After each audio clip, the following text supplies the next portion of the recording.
Sa Midnight Express, ito bibidang cheesecake na bagay sa Noche Buena. Nilagyan kasi ito ng Pinoy twist. At narito na si Micael Daes. Ngayong gabi, titikim tayo ng isang panghimagas na bagay sa panahon ng Kapaskuhan. Tara!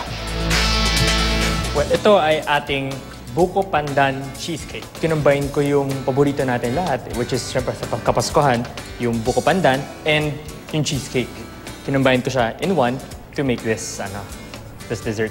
Pinaniniwalaang nagmula pa sa Bohol ang dessert na ito. Orihinal itong inumin na may buko at gelatin na may pandan flavor at pinipig. Pero sa pagdaan ng panahon, nadagdagan na ito ng cream at gatas na malapot upang maging isang ganap na dessert. Dito sa isang restaurant sa Quezon City, ni-level up pa yan dahil ang simpleng dessert na buko pandan inihalo sa cheesecake. Just like any other regular soft cheesecake.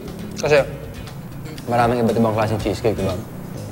Yung gusto ko dito is pag kinain mo yung cheesecake lang para maalala mo yung buko pandan na yung may cream.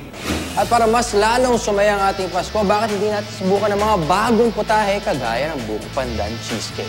Ako po si Micael Daes, this Midnight Express. Good night! See ya!